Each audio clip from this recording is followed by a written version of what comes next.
Hello and welcome back to the Common Colt Podcast, a Colts podcast with real takes and no clickbait. I'm Josh Hudgens, joined by Dan Hertzler. What's up, Dan?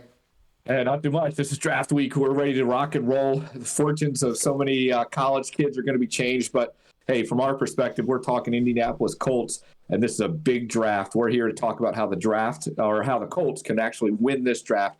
Josh, what do we mean by that?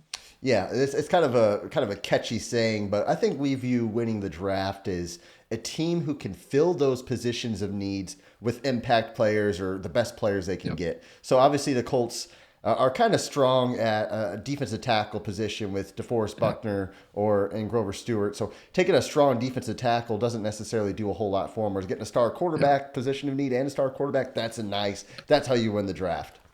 Yeah, a lot of teams go into the draft, and it's the question of, okay, do we fill the needs or do we get the best player available? And sometimes you see teams will reach to get a position of need, even though there's a lot of talent that they could have gotten. Other teams, seem to load up on certain players because of positions, don't fill the need. The way to win the draft is that you combine both of those thoughts. Get the position of need and the best player available in that moment. And that's how the Colts can win this. We're going to identify three key spots here, and we would love to hear what you think, Colts Nation. Do you think these are the right three positions? These are the three positions the Colts got to need. Obviously, right off the bat, it's quarterback. We've talked about it endless. A lot of buzz going on, a lot of stuff happening. A few things you want to highlight just so you've heard lately. Yeah, so for me, obviously, real quick, I don't like mock drafts as much. Because it's just total guesswork, and you don't know if there's going to be trades. And by the time you get to the third or fourth pick, especially this year in this draft, no one knows what's going to happen. So, yeah, all that said, I think I would like to see the Colts hit C.J. Stroud. That would be the start of winning this draft. And I know Will Levis has been often linked to the Colts. But if you look at the betting lines, you see Will Levis moving up a little bit to Houston. He's a favorite for Houston to draft right now, Will Levis is. So if there's any way at all, C.J. Stroud gets past Houston, whether Indy has to trade up one pick to number 3 to get C.J. Stroud or he falls to number 4, I don't care. But landing that quarterback, that franchise quarterback, in my opinion, the second best quarterback in the draft, C.J. Stroud, that sets the tone for the draft. Yeah. Are you now fully convinced quarterback? I mean, there's no other option at 1-4. It's quarterback. Yeah, it's quarterback. And I like Bryce Young the best, but I don't think he's going to be there, so I'm not even talking about him anymore. Yeah, and I'm okay with any of these four, honestly. I have my preference. I go Bryce Young, C.J. Stroud, Anthony Richardson, then Will Levis. But, hey, any of the four are going to be a good pick for the Colts. They got to get a quarterback. They've put themselves in that spot. These quarterbacks, they're all question marks, but they're all good enough. They all got some talent. The Colts are, I mean, to me, this is just almost money in the bank. They're taking a quarterback there. So now we move to the second round, and we got to identify what's the second most important position the Colts have to fill. I think you and I both agree on this one. It's got to be receiver. It's got to be, and I know that you have Michael Pittman and you have Alec Pierce, who are both talented receivers. But if you draft a quarterback, you're going to need to get this guy as much help as possible. And I know we might be a little more thin at some other positions, and we'll talk about that in a second. But I want to surround, hopefully, C.J. Stroud with the most talent possible.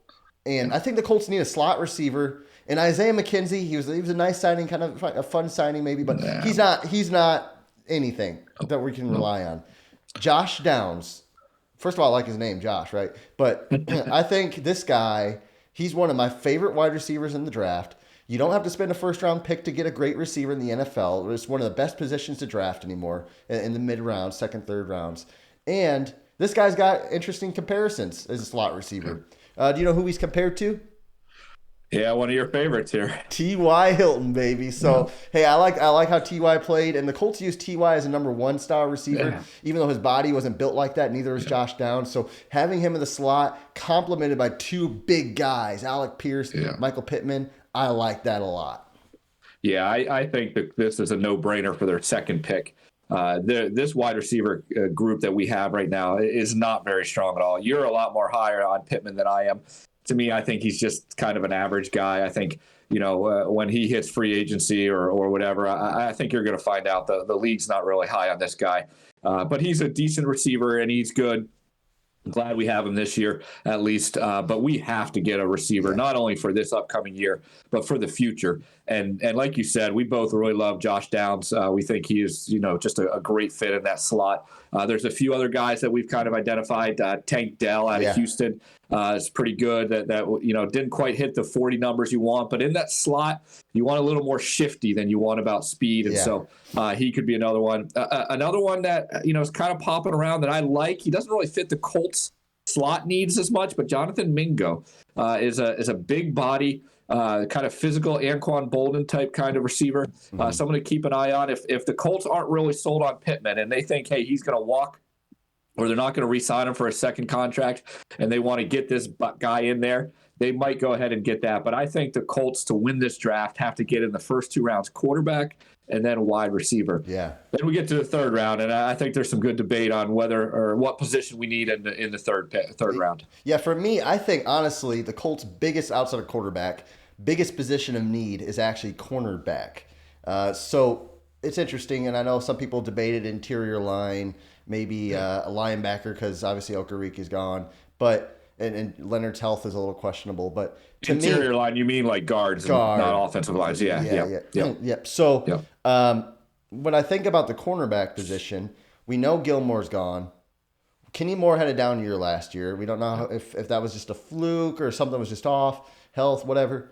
And then, so that means Isaiah Rodgers is really your only guy coming back this year. And he's our starting. And I like Isaiah Rodgers. I think he has some potential. But I've said this many times, potential just means that you haven't realized whatever that is yet. So you got to go cornerback. And again, this isn't a mock draft. We're just naming some names off of guys who could maybe fill this need and help the Colts win this draft.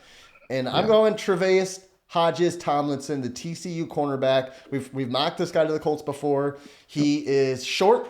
He's not big, but what I like the most about him is he creates turnovers. He's an aggressive guy on defense. And when you think about successful defenses in the NFL, they get good pass rush and they can create turnovers in the back end. So you have Buckner. I think Kwity Paye is going to have a big year this year. So now kind of wreaking havoc on the quarterback. Then you have a guy like Diggs on the Cowboys who might get burnt from time to time and make you mad.